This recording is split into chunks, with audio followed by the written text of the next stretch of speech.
తాకట్టులో ఉన్న బంగారాన్ని విడిపించి ఆ రోజు ఆన్లైన్ రేటుకే మేము కొంటాం. Sharma gold company.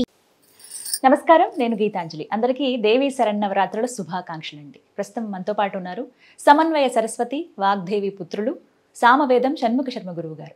వారితో మాట్లాడి శరన్నవరాత్రుల సందర్భంగా అమ్మవారిని మనం ఏ విధంగా పూజించుకోవాలి, మనం ఎటువంటి నియమాలు పాటించాలి, ఎటువంటి నైవేద్యాలు అమ్మవారికి సమర్పించాలి, ఏ మంత్రాన్ని పఠించాలి, ఈ వివరాలు తెలుసుకుందాం. నమస్కారం గురువుగారు. నమస్కారం అమ్మా. చాలా సంతోషం అండి మిమ్మల్ని కలవటం. ముందుగా దేవీ శరన్నవరాత్రుల శుభాకాంక్షలు. శుభాకాంక్షలు. శరన్నవరాత్రులు ఎంతో వైభవంగా జరుపుకుంటాం. చాలా మందికి ఉన్నటువంటి సందేహం ఏమిటంటే అసలు అమ్మవారిని ఈ 9 రోజుల పాటు ఎలా కొలుచుకోవాలి అని మీ మాటల్లో ఉందాం అనుకుంటున్నాం. శరన్నవరాత్రులు ఒక విధంగా ఒక సంవత్సరానికి ఆరంభం వంటివి. ఎందుకంటే నక్షత్రాల్లో మొదటిది అశ్విని నక్షత్రం. అశ్విని నక్షత్రంతో ఉన్న మాసమే ఆశ్వీజ మాసం అని. అందుకే శరత్కాలం ఒక విధంగా ఒక సంవత్సరం, ఒక నూతన సంవత్సరం కింద భావన చేయాలి. మన వేదాల్లో కూడా జీవేమ శరదశతం నందామ శరదశతం అంటూ 100 శరత్తులు మనం జీవించాలి, 100 శరత్తులు మాట్లాడేలంట. మనం 100 వసంతాలు అంటూ ఉంటాం, 100 శరత్తులను కూడా వేదం చెప్పింది. అందుకే శరదృతువు ఒక ప్రారంభం వంటిది. ఇందులో మొదటి 9 రోజులు మనం చేసినట్లయితే సంవత్సరం అంతా ఆరాధించిన ఫలితం లభిస్తుంది. ఒక విశేషం. పైగా శరదృతువులో ఋతు మార్పుల్లో కాలంలో కొన్ని మంచి మార్పులతో పాటు విపరీత పరిణామాలు కూడా ఉంటాయి.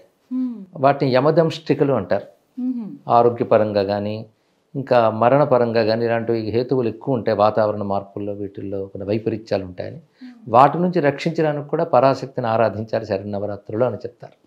అలా శరన్నవరాత్రులు ఆరాధన అనేది వేదకాలం నుంచి మనకి ఉన్నదమ్మా. అదే అమ్మవారిని ఎలా అసలు పూజించాలి? ప్రధానంగా చిచ్చక్తి జగన్మాత, పరమేశ్వరుని యొక్క శక్తి చిచ్చక్తి, వారి ఉభయులకి అభేదం కనుక శక్తి ఆరాధన ఈ 9 రోజులు ప్రాధాన్యం అని చెప్తూ మనకి వేదము దాన్ని అనుసరించి ఆగమాలు కూడా చెప్తున్నాయి. అప్పటి నుంచి మనకి శక్తి ఆరాధన అనేది వచ్చింది. దేవి ఆగమాల్లో చెప్పిన ప్రకారంగా అమ్మవారి ఆరాధన అనేది వచ్చినది. అయితే ఈ 9 రోజుల్లోనండి పూజ చేసే విధానాలు చాలా వేరుగా ఉంటాయి. ముఖ్యంగా ఇళ్ళ గురించి మాట్లాడుకుంటే ఇళ్లలో చేసుకునే వాళ్ళు పూజ ఎలా అంటే పీఠం పెట్టుకుంటారు. కొంతమంది పీఠం పెట్టి చక్కగా కలశం పెట్టడం కావచ్చు. ప్రతిరోజు ఈ 9 రోజుల పాటు చేసే వాళ్ళు ఉంటారు.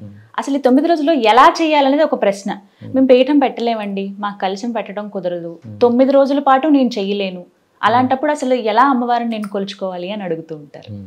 ఆనవాయితీ అని ఒకటి ఉంటుంది మనకి. అంటే మన పూర్వ పరంపరల్లో ఏ విధంగా ఆరాధిస్తూ వచ్చారో దాన్ని అనుసరిస్తూ వెళ్ళడమే శ్రేష్టమని ధర్మసింధు లాంటి గ్రంథాలు కూడా మనకు తెలియజేస్తున్నాయి. అంటే మొదట పీఠం పెట్టే అలవాటు పూర్వంలో ఉంటే అది కొనసాగించవచ్చు, లేదా పీఠం పెట్టి అవన్నీ చేసే అవకాశం అందరికీ ఉండకపోవచ్చు.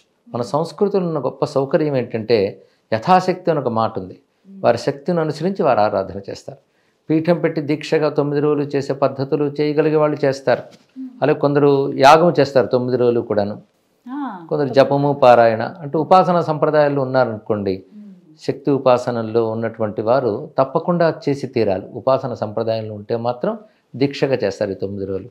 అంటే మంత్ర జపం చేయాలి, కలశంలో ఆవాహన చేసి పూజించడం. అలా శ్రీ విద్య లాంటివి ఉంటే కలశంతో పాటు శ్రీచక్రంలో కూడా ఆరాధన చేస్తారు. ఇక సువాసిని పూజ, బాలా పూజ వీటన్నిటితో సంపూర్ణం చేస్తూ 9 రోజులు దీక్షగా చేస్తారు. అయితే అలా చేయగలిగిన వాళ్ళు, చేయవలసిన వాళ్ళు అలా చేస్తే అమ్మవారి భక్తి ఉంటూ అలా చేయలేము అనుకునేటువంటి వారికి సులభోపాయం ఏంటంటే ఇంట్లో ఒక ప్రతిమ కానీ పటం కానీ దేనికైనా ఉదయం కానీ సాయంత్రం కానీ వాళ్ళు ఏది వీలు కుదిరితే ఆ సమయంలో షోడశోపచార పూజ చేసుకుని అమ్మవారి నామాలు పారాయణ అవి చేసుకోవచ్చు. సావకాశంగా ఎవరి అవకాశం కొద్దీ వాళ్ళు చేసుకోవచ్చు. ఇంత చెయ్యాలి అంత చేయాలని నియమం ఏమీ లేదు. వారి వారి పద్ధతులను అనుసరించి చేసుకోవచ్చు అమ్మ. అన్నిటికీ మించి స్మరణ, భక్తి ఈ 2 ప్రధానం. శరన్నవరాత్రుల్లో అమ్మవారి స్మరణ, అలాగే అమ్మవారికి సంబంధించిన శ్రవణం, పారాయణం ఏదో ఒకటి ఆ తల్లికి సంబంధించిన ఒక స్పృహతో ఈ 9 రోజులు గడిపితే అమ్మవారి కృప తప్పకుండా లభిస్తుంది. అందులోనూ శరన్నవరాత్రులు అని అంటాం కదా, రాత్రి పూటే ఎక్కువ ప్రాధాన్యత ఉంటుంది అని అంటారండి. ఎంతవరకు వాస్తవం ఇది? అంటే ఇది మనం పూజ ఏర్పాటు చేసుకునే విధానం. దాన్ని కూడా శాస్త్రాలు ఏం చెప్తుందంటే ముందు సంకల్పంలో త్రికాల పూజ, ద్వికాల పూజ నువ్వే నిర్ణయించుకుంటారు. కానీ ప్రాతకాల పూజే చాలా ప్రధానం. ప్రాతకాలమే కలశస్థాపన ఇవన్నీ చేయడం చెప్తారు. చెప్పి వాళ్ళు ఉపవాసము లేదా నక్తము, ఏకభక్తము 3 భాగాలు చేస్తారు. ఉపవాసం అంటే పొద్దుటి నుంచి ఏమి తినకుండా, అంటే ద్రవ పదార్థాలు ఫలాలు తీసుకుంటూ సాయంకాలం రాత్రి పూజ అయిన తర్వాత ఆహారం తీసుకుంటే నక్తం అంటారు.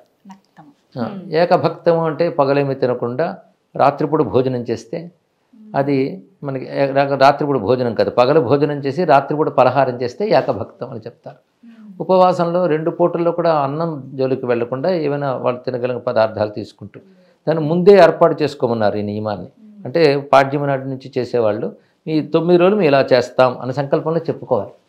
నేను నక్తవ్రతంతో లేదా ఉపవాస వ్రతంతో లేదా ఏకభక్త వ్రతంతో వాళ్ళ శారీరక పరిస్థితులు బట్టి అది నిర్ణయించుకోవాలి. ఆరోగ్యం కూడా ప్రధానం కదా, దాన్ని బట్టి ముందే నిర్ణయించుకుని దాని ప్రకారం చేసుకోవాలి. అందరూ ఒకేలా చేయాలని మాత్రం నియమం లేదు. కొంతమంది వ్రతంగా కూడా ఆచరిస్తూ ఉంటారు కదండి. శరన్నవరాత్రి వ్రతం అని కూడా అంటారు కదమ్మా. అంటే ఒక దీక్ష పట్టిన వారికి ఇది వ్రతం అవుతుందండి తప్పకుండా. శరన్నవరాత్రులు అందరికీ అనుసరణీయములే, అందరూ చేయవచ్చు. ఇందాక చెప్పినట్టు వారి వారి పద్ధతుల్లో ఇక్కడ అమ్మవారిని ఆరాధన చేసేది, అప్పుడు అది వారికి వ్రతమే అవుతుంది. ఇక్కడ అయితే మంత్రదీక్ష ఉన్నవాళ్ళు, ఉపాసన ఉన్నవాళ్ళు తప్పకుండా ఈ 9 రోజులు దీక్షగా చేస్తారు కనుక వారికి ఇది వ్రతం కిందే లెక్కబడుతుంది. 9 రోజులు ఆ వ్రతంగానే చూడాలి. అయితే ఒకవేళ కుదరలేదండి అనుకునే వాళ్ళకి ఇంకా ఏమైనా ప్రత్యామ్నాయంగా చాలా చక్కగా ఉన్నాయి మనకి. నవరాత్రులు చేయలేని వాళ్ళు పంచమి నుంచి నవమి వరకు చేయాలి అని చెప్పారు. అది సాధ్యం కాకపోతే మూలా నక్షత్రం నుంచి నవమి, అది కుదరకపోతే అష్టమి నవమి చేయమన్నారు. అది సాధ్యం కాకపోతే నవమి పూజ ప్రధానం, దశమి కాదు నవమి చాలా ప్రధానం. నవమి పూజ చేయాలి. త్రిరాత్ర వ్రతం అని అంటారు కదా గురువుగారు, అంటే ఏమిటండి? సప్తమి, అష్టమి, నవమి ఈ మూడింటికి కలిపి త్రిరాత్ర వ్రతం అంటారు. సాధారణంగా మనకి మూలా నక్షత్రం కూడా ప్రారంభంలో వస్తుంది సప్తమి నాడు. ఉదాహరణకి ఈ ఏడాది షష్ఠి నాడు మూలా నక్షత్రం వచ్చింది, తర్వాత సప్తమి వస్తుంది, అష్టమి నవమి కలిపి ఒకే రోజున వచ్చాయి కనుక త్రిరాత్ర వ్రతం అక్కడి నుంచి కూడా సరిపోతుంది. మూలా నక్షత్రంతో ప్రారంభించి నవమితో పూర్తి చేయాలి.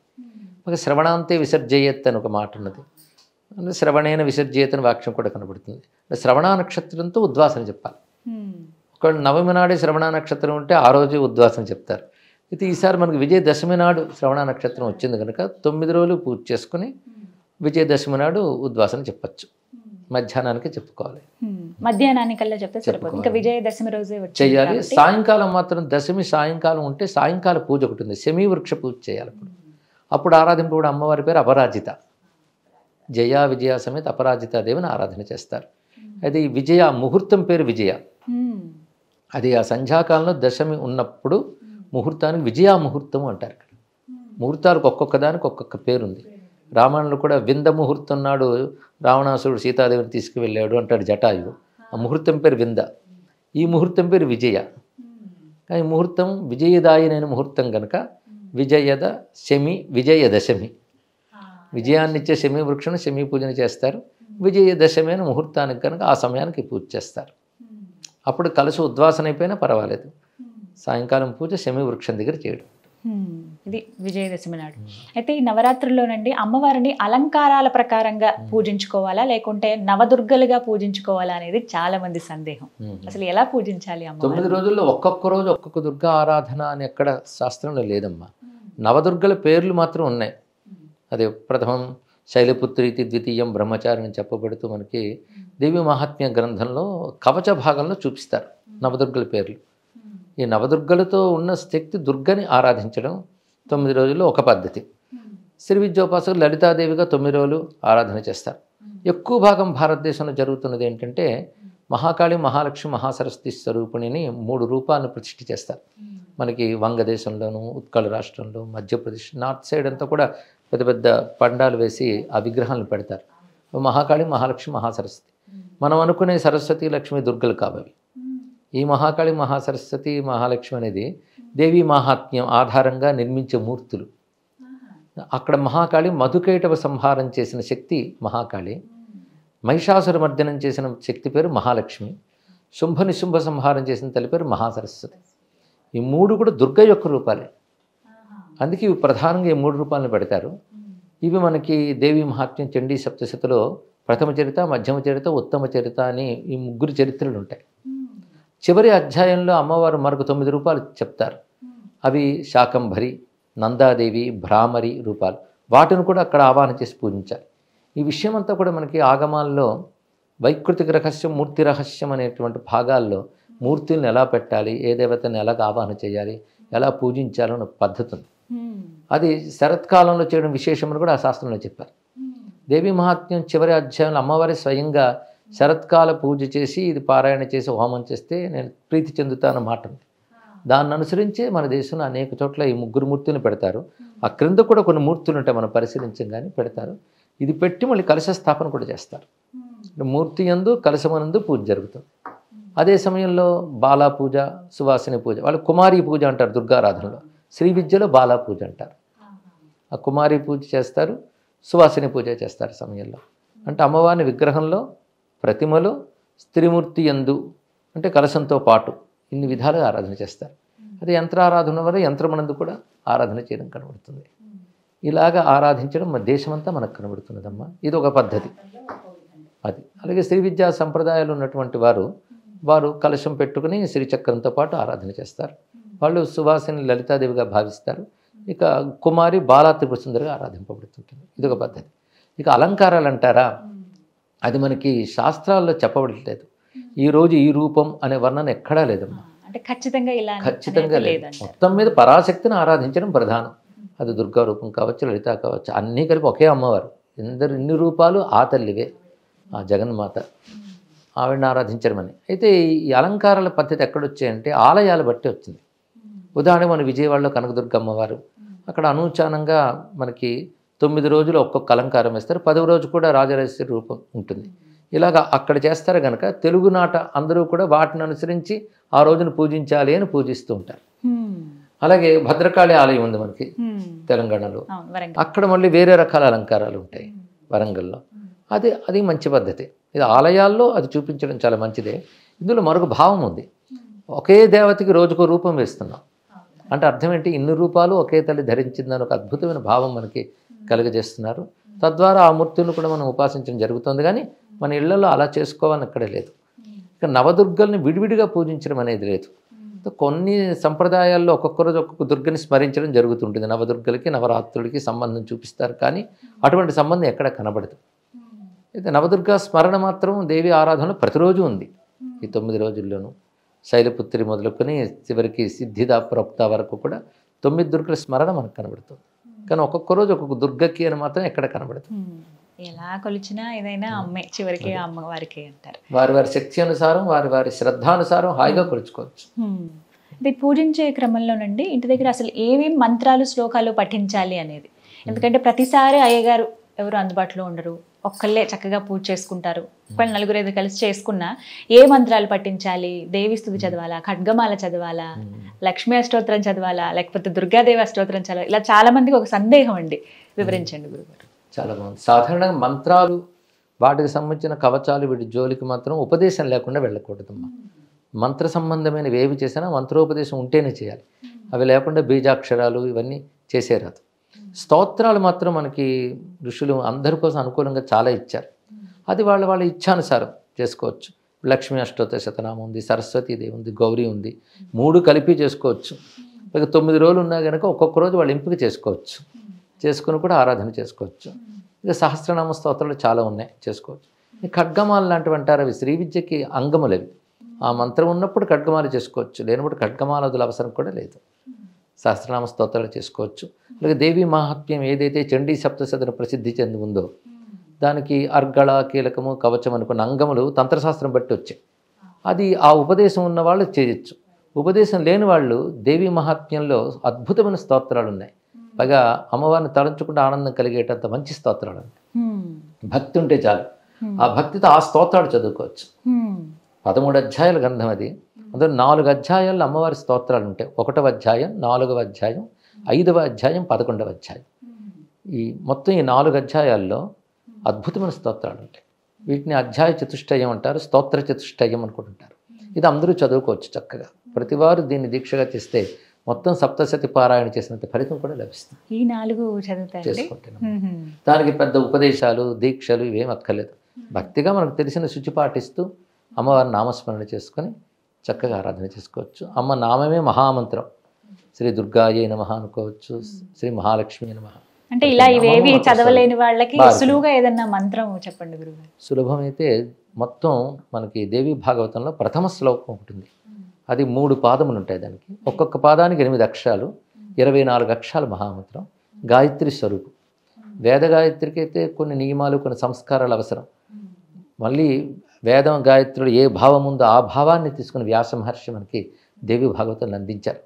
అందులో అసలు అమ్మవారి యొక్క సంపూర్ణ స్వరూపం కూడా ఆవిష్కరింపబడి ఉంటుంది. అది సర్వ చైతన్య రూపాం తాం ఆద్యాం విద్యాంచ ధీమహి బుద్ధిం యా నహ ప్రచోదయాత్. ఇది మంత్రం. ఇది అందరూ హాయిగా జపించదగ్గ గాయత్రి. పైగా భావం స్పష్టంగా ఎదురు కనబడుతుంది. అమ్మవారు అంటే ఏమిటనేది మొదటి వాక్యంలో మంచి నిర్వచనం ఇచ్చారు. సర్వ చైతన్య రూపం అంటే సర్వ చైతన్యం, అన్నిటిలో చైతన్య స్వరూపముగా ఉన్నది ఎవరో అదే అమ్మవారు. ఒక్క మాటలో అద్భుతంగా చెప్పారు. అటువంటి తాం అంటే నిన్ను, సర్వ చైతన్య రూపిణైనటువంటి అమ్మవారిని తాం. ఆద్యాం విద్యాం, ఆద్యాం అంటే సృష్టికి ముందే ఉన్నటువంటి తల్లి, విద్య అంటే జ్ఞానస్వరూపిణిగా ఉన్నటువంటి తల్లిని ధీమహి అంటే ధ్యానిస్తున్నాను, ఉపాసిస్తున్నాను, ఆరాధిస్తున్నాను అర్థం. ఇందాక చెప్పినట్టు యజ్ఞం చేసినా, యాగం చేసినా, మంత్రం చేసినా, జపం చేసినా బుద్ధిని అమ్మవారితో అనుసంధానం చేయడమే ప్రధానం. బుద్ధిని అక్కడ తల్లితో అనుబంధం ఏర్పరచడమే ధీమహి అన్నమాట. అది అర్చన కావచ్చు, ధ్యానం కావచ్చు, ఉపాసన కావచ్చు. అది అక్కడ చెప్పేది ఆద్యాం విద్యాంచ ధీమహి. ఆ తల్లి బుద్ధిం యా నహ ప్రచోదయాత్, మా యొక్క బుద్ధుల్ని ప్రేరేపించుతున్న తల్లి అని అర్థం. కనుక ఎవరైతే సర్వ చైతన్య రూపంగా ఉన్నదో అందరిలో ఉంది తల్లి. ఉండి చేస్తున్న పని ఏమిటంటే బుద్ధుల్ని ప్రేరేపించే తల్లి. అదే గాయత్రి మంత్రంలో ధియో యోన ప్రచోదయాత్, అదే ఇక్కడ బుద్ధిం యానహ ప్రచోదయాత్. ఈ చెప్పడంలో విశేషం ఏంటంటే బుద్ధుల్ని ప్రేరేపించేది ఈశ్వర శక్తి. ఇది ఒక యూనివర్సల్ డెఫినిషన్. భగవంతుడు అంటే ఏమిటి, భగవతి అంటే ఏమిటి అనే మాటకు అద్భుతమైన నిర్వచనం చెప్పారు ఇక్కడ. సర్వ చైతన్య రూపిణైన తల్లి సృష్టి కంటే ముందు ఉన్నటువంటిది, జ్ఞానరూపిణైనటువంటిది. అది సర్వబుద్ధుల్ని ప్రేరేపించే తల్లి. ఎవరి బుద్ధిని నహ ప్రచోదయాత్, మా బుద్ధిని ప్రేరేపించే తల్లి అన్నారు. మా అంటే సర్వజీవుల యొక్క అని ఇక్కడ అర్థం చెప్పుకోవాలి. అయితే అందరినీ వారి కర్మలను అనుసరించే భగవంతుడు ప్రేరేపిస్తాడు, కానీ ఆశ్రయించిన వాళ్ళని తన కరుణ కొద్దీ ప్రేరేపిస్తాడు. ఇక్కడ ప్రేరేపిస్తాడు అన్న ప్రేరేపిస్తున్నది అన్న భేదం లేదు. అందుకే ఆ పరాశక్తి ఆశ్రయించిన భక్తుడికి ధర్మం వైపు, జ్ఞానం వైపు ప్రేరేపిస్తుంది. అంటే సద్బుద్ధిని ప్రదానం చేయుగాక అని దీని యొక్క భావం. ఎంత గొప్ప కోరిక! బుద్ధిని బాగు చేయమని భగవంతుని అడగడం కంటే ఏ కోరిక లేదు. అందుకే ఇది ఒక సమగ్రమైనటువంటి ప్రార్థన. సర్వ చైతన్య రూపాం తాం ఆద్యాం విద్యాంచ ధీమహి బుద్ధిం యా నహ ప్రచోదయాత్. ఇది మొత్తం దేవి భాగవత సారవాక్యం అని అంటాడు వ్యాసుడు. దీని యొక్క వ్యాఖ్యానమే దేవి భాగవతం అనుకోవచ్చు. అసలు ఇందులోనే భగవంతుడు అంటే ఏమిటో చెప్పారు. మన సనాతన ధర్మంలో నిజానికి అమ్మవారని, అయ్యవారిని అంటాం, కానీ ఉన్నది ఒకటే పరాశక్తి లేదా పరమేశ్వరుడు, పరమాత్మ. పుంరూపం వా స్మరేత్ దేవీం స్త్రీరూపం వా విచింతయేత్ అథవా నిష్కళాన్ ధ్యాయేత్ సచ్చిదానంద లక్షణ అని ఒక శ్లోకం ఉంది మనకి దేవీ పురాణంలోని. ఇది అంటే పురుష రూపంలో ఆరాధించిన, స్త్రీ రూపంలో ఆరాధించిన, ఏ రూపం లేకుండా ఆరాధించిన సత్, చిత్, ఆనందము, ఈ మూడే పరతత్వం. సత్ అంటే ఎప్పుడు ఉండేది, చిత్ అంటే చైతన్య స్వరూపిణి, మూడవది ఆనందం. ఈ మూడు విడివిడి లక్షణాలు కాదు, మూడు కలిసిన తత్వమే పరతత్వం. అటువంటి ఆ పరతత్వాన్ని స్త్రీ రూపంగా ఉపాసిస్తే శాక్తేయం అవుతుంది, పుంరూపంలో ఉపాసిస్తే శైవం కావచ్చు, వైష్ణవం కావచ్చు. ఏదైనా శాక్తేయ ఉపాసన చాలా విశేషం. ఎందుకంటే ఏ రూపం లేనటువంటి శక్తిని మనం అమ్మ అని పిలుస్తున్నాం. అమ్మ అనే భావం చాలా గొప్పది. అంటే పుత్రుడు అర్హుడా కాడా అని చూడదు తల్లి, పుత్రుడిని చూసి అనుగ్రహిస్తుంది. అలాగే మన అర్హతలు కూడా గణించకుండా అనుగ్రహించే శక్తి అని ఆ మాతృభావం ఉన్నది. అదే భారతీయ సంస్కృతిలో గొప్పతనం ఏంటంటే పరమాత్మని మాతృ రూపంలో, జగన్మాతృ రూపంలో కొలుచుకుంటున్నాం. మాత అంటే కారణమైనది, రక్షకమైనది, పోషకమైనది. అన్కండిషన్డ్ లవ్ అంటారు ఇక్కడ. అవ్యాజ కరుణామూర్తి అని అద్భుతమైన మాట లలితా సహస్రనామాలు ఉన్నది. నెపము లేకుండా కరుణించే తల్లి. అదే కరుణ, శక్తి, ఈ రెండిటి రూపమే అమ్మవారు. ఇక ఇలా చాలా చక్కగా వివరించారండి. ఎప్పుడు టీవీలో అలా చూస్తూ ఉంటాం, ఇప్పుడు డైరెక్ట్గా వింటున్నాం మీ మాటలు. అది నిజంగా అమ్మవారి కరుణే. ప్రత్యేకించి మీరు చెప్పే వాటిల్లో లలితా సహస్రనామం వింటే ఇంక జన్మధన్యం అయిపోతుంది అంతే. ఎవరైనా ఇలా మీరు నేర్చుకోవాలనుకుంటున్నారా, విందాం అనుకుంటున్నారా, ముందు సామవేదం గారిది వినండి, పూర్తిగా విని ఒక 10 సార్లు అన్న తర్వాత అప్పుడు మీ నోటి నుంచి ఉచ్చరించండి అని చెప్తారు. అయితే ఈ 9 రోజుల్లో లలితా సహస్రనామం చదువుకోవచ్చా, పఠించాలి? చదువుకోవచ్చమ్మా. సహస్రనామాలు కనుక తప్పకుండా చదువుకోవచ్చు. ఎందుకంటే సహస్రనామం సమగ్ర స్తోత్రం. అందులో అమ్మవారు అన్ని స్వరూపాలు ఉన్నాయి. ఎన్ని రూపాలు తల్లికున్నాయో అన్ని లలితా సహస్రనామాలు కనబడతాయి. సరస్వతి శాస్త్రమయి, మహాకాళి, మహాగ్రాస, మహాలక్ష్మి, మృడప్రియ, ఒకటేమిటి, పరాశక్తి సర్వరూపములు అందులో ఉంటాయి. అదేవిధంగా అమ్మవారి యొక్క తత్వం అందులో ఉంది. ఆవిడ అవ్యాజ కరుణామూర్తి ఇందాక చెప్పుకున్నాం. అలాగే ధర్మస్వరూపిణి అని ఇలాంటి అద్భుతమైన మాటలు. అలాగే యోగశాస్త్ర సంకేతాలు కూడా లలితా సహస్రనామాలు ఉన్నాయి. మైత్ర్యాది వాసనారభ్య అభ్యాసాతిశయ జ్ఞాత. ఇది కొంచెం ఆలోచిస్తే మనకు బోధ కూడా అందులో కనబడుతుంది. అంటే మైత్రి, కరుణ, ముదిత, ఉపేక్ష లాంటి మంచి మానవీయ గుణాలు ఉంటేనే అమ్మవారి అనుగ్రహం లభిస్తుంది. అభ్యాస అతిశయ జ్ఞాత అంటే ఎక్కువ అభ్యాసం చేస్తే లభిస్తుంది. అభ్యాసం లేని ఊరికిన కబుర్ల వల్ల ప్రయోజనం ఉంది. సాధన చక్కగా చేసిన వాళ్ళకి లభించే తల్లి అని. అలాగే ధ్యానగమ్య, జ్ఞానగమ్య, వీటిలో ధ్యానము జ్ఞానము అవసరము అనే విషయం కూడా ఉంది. అలాగే వేదాంత శాస్త్ర రహస్యాలు చాలా ఉన్నాయి. అదొకటి యోగశాస్త్ర రహస్యాలు, వేదాంత శాస్త్ర రహస్యాలు, మంత్రశాస్త్ర రహస్యాలు, అమ్మవారి యొక్క మహిమ ఇన్ని ఒక్క స్తోత్రంలో అద్భుతంగా సమకూర్చారు. అందుకే దానికి అంత ఉత్కృష్ట స్థానం ఉంది. ఎప్పుడైనా సహస్రనామ విద్య చాలా విశేషం. విష్ణు సహస్రం ఉన్నట్టే అమ్మవారి అనేక సహస్రనామాలు ఉన్నాయి. లక్ష్మీ సహస్రం ఉంది, సరస్వతి సహస్రం ఉంది. సహస్రనామమే సంపూర్ణంగా దేవతాతత్వాన్ని ఆవిష్కరిస్తుంది. అందుకే సహస్రనామ స్తోత్రాలు చదువుకోవచ్చు ఈ 9 రోజుల పాటు. నియమంగా ఈ సమయం అంటూ పెట్టుకోవచ్చా అండి? సాయంత్రం పూట సాధారణంగా వింటూ ఉంటాం. సాయంకాలం కూడా చేసుకోవచ్చు. త్రిసంధ్యల్లో ఎప్పుడైనా ఆరాధించవచ్చు. అయితే శాస్త్రంలో ఒక మాట ఉంది, రుద్ర హృదయోపనిషత్తును ఉపనిషత్తులో, రుద్రో దివా ఉమా రాత్రి తస్మై తస్యై నమో నమః. పగలు ఈశ్వర స్వరూపము, రాత్రి శక్తి స్వరూపము. పగలు రాత్రిలాగే శివశక్తులు ఇద్దరు ఉంటారు అని ఒక మాట ఉంది. అందుకే శక్తి రాత్రి ప్రధానంగా కనబడుతుంటుంది. అందుకే రాత్రి ఆరాధన అనే మాట మనకు వచ్చింది. రాత్రి కూడా ఆరాధించాలి. అందుకని రాత్రి మాత్రమే ఆరాధించారు మాత్రం లేదు ఇక్కడ. రాత్రి ఆరాధన, రాత్రి అనేది యోగశాస్త్ర పరిభాషలో కూడా అంతర్ముఖ స్థితికి, ఏకాంతానికి, యోగానికి సంకేతం. అలాంటి స్థితిలో ఆరాధించడం రాత్రి ఆరాధన అని చెప్పడం. గురుగారు, నవరాత్రుల్లో అమ్మవారి పూజలో ప్రత్యేకించి నైవేద్యాలకు చాలా ప్రాధాన్యత ఉందండి. ఒక్కో రోజు ఒక్కో నైవేద్యం అమ్మవారికి సమర్పిస్తూ ఉంటాం. అలాగా ఈ రోజున ఈ విధంగానే అమ్మవారికి పెట్టాలి. లక్ష్మీదేవి అనగానే పూర్ణాలు ఆవిడ చక్కగా ఇష్టపడతారు. శరన్నవరాత్రుల్లో 9వ రోజు, నవమి రోజు, ఆ రోజు అమ్మవారికి అల్లపు గారెలు పెట్టాలి అని ఇలా ఒక్కొక్కటి నేను విన్నానండి. ఇది ఎంతవరకు వాస్తవం? ఇలా ఒక్కొక్క రోజు ఒక్కొక్క నైవేద్యం పెట్టాలి అమ్మవారికి అంటే వీళ్ళు చెప్పిన ఒక్కొక్క రోజు నైవేద్యం నిజంగా అమ్మవారికి నైవేద్యానికి తగినవే, అందులో సందేహం లేదు. కానీ ఈ రోజు ఈ నైవేద్యం పెట్టాలని ఎక్కడా శాస్త్రంలో లేదు. అంటే అమ్మో వేరేది వండకూడదేమో అనే భావనలో చాలా మంది ఉండిపోయారండి. అది వారికి వారు కల్పన చేసుకున్నారు అంతవరకే, అంతకు తప్ప ఈ రోజు ఈ నైవేద్యం లేదు. అయితే ఒకటి మనకి దేవి భాగవతాది గ్రంథాల్లో పాడ్యము నుంచి పూర్ణిమ వరకు ఒక్కొక్క రోజు ఆ తిథుల ప్రకారంగా, దేవత ప్రకారంగా దానికి ఇవ్వవలసినటువంటి నైవేద్యాలు చెప్పారు. దానికి దీనికి సంబంధం లేదు. ఒక రోజున పటిక బెల్లం పెట్టమంటాడు. పటిక బెల్లం నివేదన చేసి అది దానం చేస్తే విశేషం అంటారు. అలా ఒకరోజు పెరుగు నైవేద్యం పెట్టి ఇస్తే మంచిది అని చెప్పారు ఆ తిథికి సంబంధించి. దాని నవరాత్రుల సందర్భంగా చెప్పలేదు. మామూలుగా పాడ్యము నుంచి పూర్ణిమ వరకు నైవేద్యాలు. అది వండిన పదార్థాల కంటే అందులో వండనివి కూడా ఉన్నాయి. పళ్ళు, పెరుగు, పటిక బెల్లం లాంటివి కూడా చెప్పారు. కానీ ఈరోజు ఈ నైవేద్యం పెట్టాలని మాత్రం ఎక్కడ నియమం లేదమ్మా. అది ఇప్పుడు ఇందులో 9 రోజుల్లో చెప్పే ప్రతి ఆహార పదార్థం అమ్మవారి ఏ రూపానికైనా ప్రీతిపాత్రమైనవి, అన్ని సాత్వికమైనవి అన్నీ కూడా.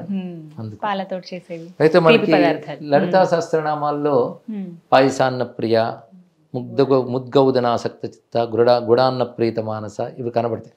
అవి మనలో ఉన్న షట్చక్రాలకి ఒక్కొక్కరు అధిష్టాన దేవతకు ఉంటారు. వారికి ప్రీతిపాత్రమైన ఆహారంగా చెప్పారు. అంటే మొత్తం అన్ని అమ్మవారికి ప్రీతిపాత్రమే. సర్వోదన ప్రీత చిత్త అన్నారు కదా, అన్ని ఆహారముల పట్ల ప్రీతి కలిగిన చిత్తము కలది అని అర్థం ఇక్కడ. అందుకే ఇవి నియమాలుగా చెప్పారే తప్ప అయ్యో అది చేయలేకపోయామో, చేయకపోతే ఏమవుతుందని మాత్రం అనుకోనక్కర్లేదా. ఏది సాధ్యమే తెచ్చేసి పెట్టవచ్చు. అంటే మాకు అంత శక్తి లేదు, ఏవి చేయలేము, గొప్పగా ఆర్భాటంగా చేయలేము అనుకున్న వాళ్ళు ఏ నైవేద్యం పెడితే మంచిదండి అమ్మవారికి? పరమాన్నం అన్నమాట ఉంది మనకి. పరమాన్నం అంటే గొప్ప అన్నం అని. ఆవు పాలు అమృత స్వరూపం. ఆవు పాలు అంటే ఎప్పుడు గుర్తుపెట్టుకోవాలి, దేశీ ఆవు పాలే. ఆవు పాలు బెల్లంతో కలిపి పాయసంగా చేస్తే అది అమ్మవారికి చాలు. పరమాన్న ప్రీతం, దేవతలందరికీ అది సర్వోత్కృష్టం. అది చేయవచ్చమ్మా. ఇప్పుడు సాధారణంగా హవిస్సులు వేస్తారు అగ్నిహోత్రాల్లో, అది కూడా ఈ విధంగానే చేస్తారు కనుక అది దేవతలకు ప్రీతిపాత్రం. అది చేసినా చాలు. అలాగే నాకు మాట్లాడుకున్నట్లుగా కుమారి పూజ కానీ, సుభాసిని పూజ కానీ ఇంటికి పిలిచి పూజ చేసినప్పుడు అంటే ఆ విధానం చాలా మందికి తెలియదు. అంటే ఏ వయసు అమ్మాయిని పిలిచి పూజ చేయాలి, ఏ వయసులో ఉంటే అమ్మవారిగా చూడాలి, అసలు 2 ఏళ్ల వయసా, 9 ఏళ్ల వయసా, అంటే ఈ మధ్య కాలంలో విన్నది 8-9 ఏళ్ల వయసు ఎవరైతే ఉంటారో ఆ అమ్మాయినే బాలా పూజగా కుమారి పూజగా పిలవాలి, ఆ అమ్మాయిని పూజించుకోవాలి అమ్మవారిలా అని విన్నానండి. ఎంతవరకు నిజం? 2 ఏళ్ల నుంచి 9 ఏళ్ల వరకు ఏ వయసు అయినా పర్వాలేదమ్మా. అంతవరకు బాలా పూజకి కుమారి పూజకి తగిన వారు అవుతారు. మొదటి రోజు మాత్రమే చేయాలా అండి? ఈ 9 రోజుల్లో ఎప్పుడైనా వాళ్ళు సాధ్యం చేసుకోవచ్చమ్మా. వాళ్ళు నియమంగా చేసుకుంటే 9 రోజులు బాలా పూజ సువాసన అంటే కుమారి పూజ సువాసన పూజ చేసుకోవచ్చు వారి అవకాశం బట్టి. అంటే వారు కుదిరినప్పుడు వాళ్ళు కుదిరినప్పుడు రోజుల్లో అదే దీక్షగా పెట్టుకునే వాళ్ళు ప్రతిరోజు పెట్టుకుంటారు. ఒక బాలని ఒక సువాసిని పూజించుకుంటారు. వాళ్ళకి షోడశోపచారములు చేసి వారు భోజనం పెట్టి పంపించడం అనేది. ఈ 9 రోజుల్లో అసలు ఇంట్లో కుదరదండి మాకు అనుకున్న వాళ్ళు ఆలయానికి వెళ్ళి పూజ చేసుకోవచ్చా? చేసుకోవచ్చమ్మా. వాళ్ళకి ఇంట్లో కుదిరిన వాళ్ళు ఆలయానికి చేసుకోవచ్చు. ఇంట్లో స్తోత్రం ఏదో చదువుకొని కనీసం 2 పూట్ల దీపం పెట్టుకుని ఏదో ఒక నైవేద్యం పెట్టుకుని ఆలయానికి వెళ్ళవచ్చు.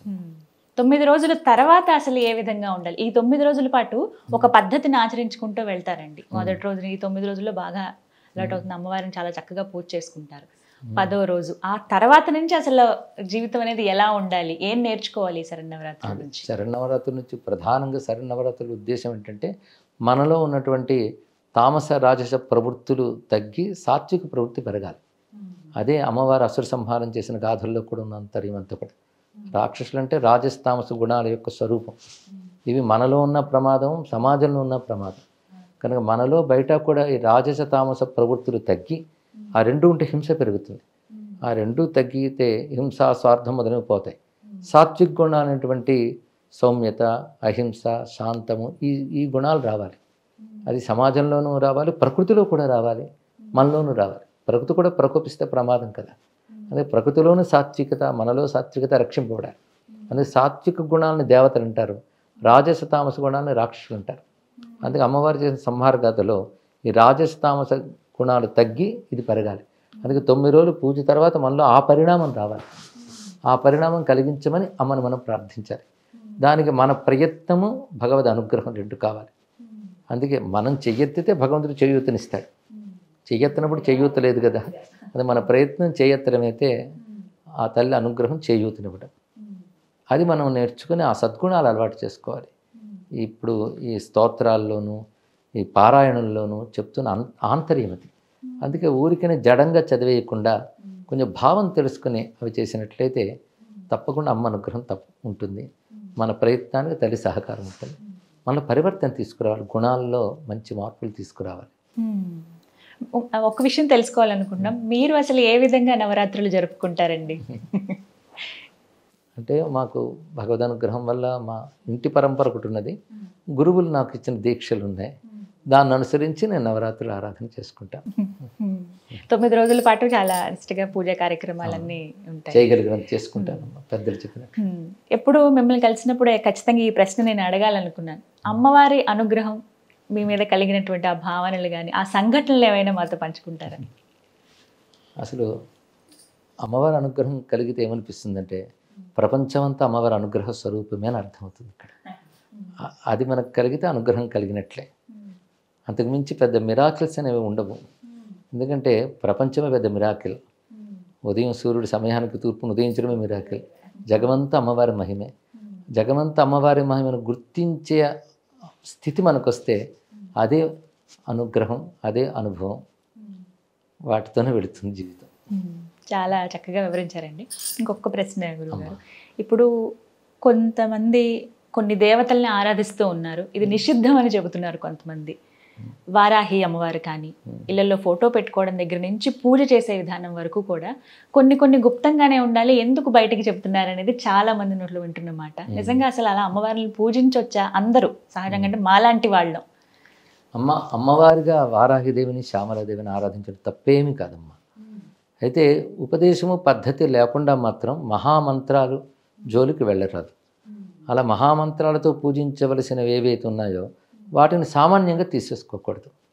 అంత గురువుపదిష్ట మార్గంలో వెళ్ళాలి. ఎప్పుడు సాధనకి గురువు ఉపదేశం ఉండాలి. ఎలాంటిదంటే ఔషధానికి వైద్యుడు ఎంత అవసరమో మంత్రానికి గురువు అంత అవసరం. ఇప్పుడు ఔషధాలు మంచివే, కానీ వైద్యుడు అవసరం ఉంది కదా, ఎలా వేసుకోవాలో తెలియాలి. అలాగే వారాహి అనేటటువంటిది నిజానికి ఉగ్రదేవత, భయపడే దేవత ఏం కాదు. వారాహి అంటే వరాహస్వామి అవతారం ఏమిటో పుంగు రూపంలో, అదే శక్తి రూపంలో వారాహి అయింది. వారాహి అంటే క్రియాశక్తి. ఆ తల్లి చేతిలో నాగలి రోకలి ఉంటాయి, హలముసలం. అంటే నాగలి పంటని పండిస్తుంది, రోకలి మనకి తినడానికి అనువుగా మార్చుతుంది. అంటే అన్నప్రదాయని వారాహి అని. మనకి సప్తమాతృకుల్లో 5వ శక్తి వారాహి. అందుకే పంచమీదేవి అంటారు తల్లిని, ఆ తల్లిని పంచమి అంటారు. ఇది క్రియాశక్తి. శ్యామల జ్ఞానప్రధాన దేవత. సరస్వతీదేవి యొక్క ఒక రూపమే శ్యామల. అక్కడ సరస్వతి అంటాం, ఇక్కడ శ్రీ విద్యలో శ్యామల వారాహి అంటారు. శ్యామల జ్ఞానశక్తి, వారాహి క్రియాశక్తి, లలిత ఇచ్ఛాశక్తి. ఈ ఇచ్ఛాజ్ఞాన క్రియాశక్తులే లలిత, శ్యామల, వారాహి అని చెప్పబడుతుంటాయి. ఈ సద్భావం కలిగి మనం ఆరాధన చేసినప్పుడు భయపడాల్సినది భయపెట్టాల్సింది ఏమీ లేదు. భక్తిగా ఆరాధించుకోవచ్చు. అంటే పగటిపూట వారాహి అమ్మవారిని పూజ చేయకండి, అమ్మవారి అంటే అది ఉపాసనా సంప్రదాయ ప్రకారంగా అది వాస్తవమేనమ్మా. దానికి సంబంధించిన మంత్రం, యంత్రం, ఆవరణలు అవి చేసేటప్పుడు మాత్రం అలాగే చేయాలి. ఎందుకంటే మంత్ర నియమం ఉంటుంది కనుక వాటికి ఆ ప్రకారంగా చేసుకోవాలి. కానీ దేవిగా తల్లిగా ఒక నమస్కారం చేసుకోవడానికి మాత్రం ఏ సమయమైనా పర్వాలేదు, ఎప్పుడైనా పర్వాలేదు అంట. ఇళ్ళల్లో ఫోటో పెట్టుకోవచ్చా అండి? అయ్యో తప్పకుండా పెట్టుకోవచ్చు. శ్వేతవర్ణంలో ఉన్నటువంటి వారాహి అమ్మవారినే పూజించాలి అంటే అలాగే ఫోటో పెట్టుకోవాలని విన్నామండి, నిజమేనా? అలాంటివి ఏమీ లేవు. అలా ఉండదు. ఎన్ని అపోహలో గురువు గారు, అంటే అన్ని విని ఏది నిజమో ఏది అబద్ధమో ఏది కల్పితమో అర్థం కాదు. అంటే కొన్ని శాస్త్ర నియమాలు ఉండడం మాట వాస్తవమే, కానీ కొన్ని జాగ్రత్తలు అవసరమే, కానీ మరీ అంత భయపడిపోవాల్సినంత ఏమీ లేవమ్మా. అదే ఎప్పుడైనా మంత్రం, ఉపదేశం, పద్ధతి లేకుండా మాత్రం వాటి జోలికి వెళ్ళకూడదు. మామూలుగా దేవతగా ఆరాధన చేసుకోవడానికి తప్పులేదు. అది శాక్తేయంలోనూ కదా, ఎక్కడైనా అంతే. నరసింహస్వామి ఉన్నది, ఆయనకు కొన్ని నియమాలు ఉన్నాయి కదా, అది తీవ్ర శక్తే. దానికి మంత్రం అంటూ నియమం ఉంటే మాత్రం జాగ్రత్తలు పాటించాలి. మంత్ర నియమం లేకుండా నరసింహ అని కొలుచుకోవడానికి తప్పేమీ లేదు కదా. వరాహ, నరసింహ ఇవన్నీ అక్కడ పురుష రూపంలో కూడా శక్తి రూపంలో ఉన్నాయి అంతే. ఇక్కడ కానీ భక్తిగా ఒక పటం పెట్టుకుని నామాలు చదువుకోవడం వరకు పర్వాలేదమ్మా. మంత్రము, యంత్రము వచ్చేటప్పటికల్లా ఈ నియమాలన్నీ వర్తిస్తాయి. ఇది ఒకటి అందరూ గుర్తుపెట్టుకోవాలి. చాలా చక్కగా వివరించారు గురుగారు. మీది చాలా విలువైన సమయం మా కోసం ఈ శరన్నవరాత్రులు కేటాయించి ప్రతి ఒక్కటి కూడా చాలా వివరంగా తెలియజేశారు. ధన్యవాదాలు. ధన్యవాదాలమ్మా. ఆదిశక్తి భారతదేశాన్ని, సనాతన ధర్మాన్ని రక్షించాలని ప్రార్థిద్దాం. ధన్యవాదాలు.